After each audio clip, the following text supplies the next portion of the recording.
Ayan, go, kuya.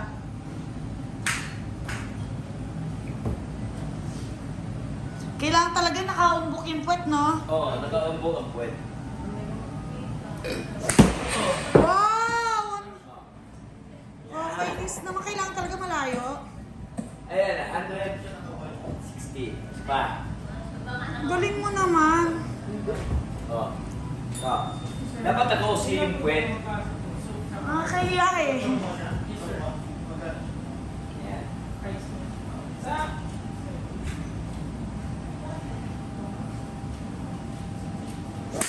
Wow! Oo. Pwede yan, mga 170 yan. 7 lang gamit sa pag-7. No, last.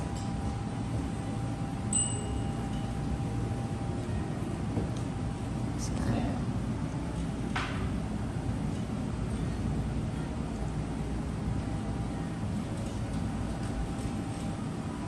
Yes! Yan, hindi mo ganda yun. Yan. O, di ba? Ano hindi maganda? 167 lang eh.